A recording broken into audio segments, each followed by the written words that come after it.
बहुत पुरानी बात है। एक नगर में 4 ब्राह्मण पुत्र रहते थे। उन चारों ने साथ मिलकर शिक्षा प्राप्त की, किंतु चारों बहुत गरीब थे। वे चारों गरीबी से तंग आकर सोचने लगे कि इतना ज्ञान प्राप्त करके गरीबी में ही जीवन काटना है तो ज्ञान प्राप्त करने का कोई फायदा नहीं है। गरीब व्यक्ति को समाज में कोई मान सम्मान नहीं देता। उसके रिश्तेदार और सगे संबंधी भी उससे मुंह मोड़ लेते हैं। ज्ञान से धन अर्जन भी किया जा सकता है, तो हमें भी इस ज्ञान का उपयोग गरीबी दूर करने में करना चाहिए।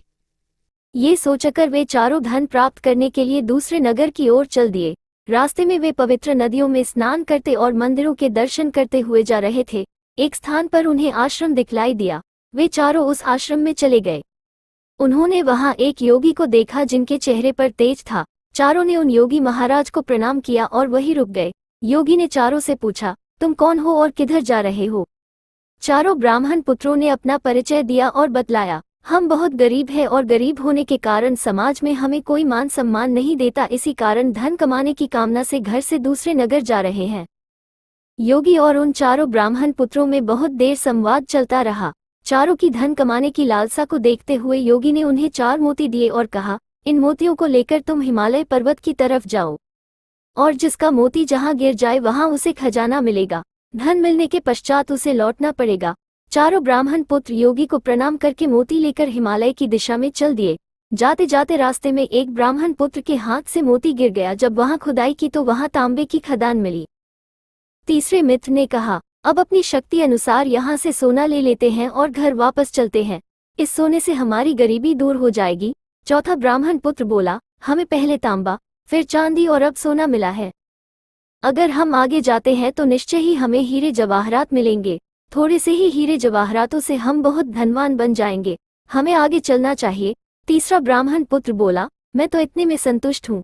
तुम्हें अगर आगे जाना है तो तुम जा सकते हो, मैं यहीं बैठकर तुम्हारा इंतजार करूंगा। चौथा मित्र उसे छोड़कर आगे चल दिया। रास्ता बहुत कठिन था, फिर भी वह आगे बढ़ता ही जा रहा था। आगे रास्ते में उसे एक व्यक्ति मिला जिसके सिर पर चक्र घूम रहा था। ब्राह्मण पुत्र ने उस व्यक्ति से पूछा, ये चक्र तुम्हारे सिर पर क्यों घूम रहा है? अभी बात चल ही रही थी कि वह चक्र उस व्यक्ति के सिर से ब्राह्मण पुत्र के सिर पर आ गया। ब्राह्मण पुत्र को कुछ समझ नहीं आया और उसने फिर पूछा, ये चक्र मेरे सिर पर कैसे आ गया? उस व्यक्ति ने कहा, ये चक्र इसी तरह मेरे सिर पर भी आया था। मैं भी धन के लोभ में यहाँ आया था। जब तुमसे बड़ा कोई धन का लोभी यहाँ आकर तुमसे पूछेगा तो यह चक्र उसके सिर पर चला जाएगा। ब्राह्मण पुत्र ने पूछा, तुम यहाँ कब से हो और क्या तुम्हें भूख प्यास नहीं लगती? ब्राह्मण पुत्र की बात सुनकर वह बोला, मैं तो यहाँ कई वर्षों से हूँ। जब ये चक्र किसी के सिर के ऊपर आ जाता है तो उसकी भूख प्यास मिट जाती है और मृत्यु का भय भी खत्म हो जाता है। उसके केवल इस चक्र के घूमने का कष्ट ही परेशान करता रहता है।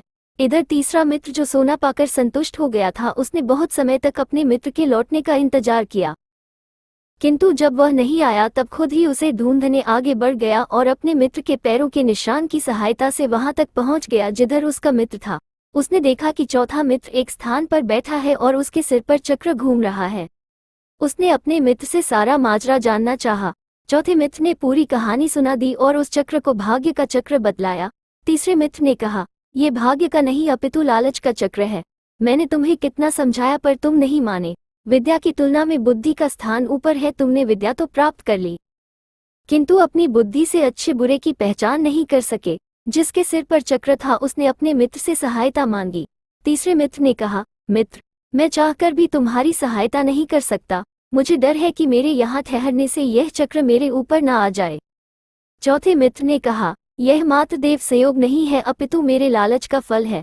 मुझे यही रहकर अपने कर्मों और लालच का फल भोगना है, किंतु ईश्वर कृपा से सभी का उद्धार होता है तो मेरा उद्धार भी अवश्य होगा। तुम्हें भी अधिक देर यहाँ नहीं रुकना चाहिए, नहीं तो यह चक्र तुम्हारे ऊपर भी आ सकता है। इतना कहकर उसने अपने मित्र को जाने की अनुमति दे दी और तीसरा मित्र भी अपने हिस्से का धन लेकर अपने घर लौट आया। अपने कर्मों का फल भोगकर चौथा मित्र भी उपयुक्त समय पर उस चक्र से मुक्त हो गया। लालच का फल कहानी से हमें शिक्षा मिलती है कि कभी भी लालच में अंधा नहीं होना चाहिए।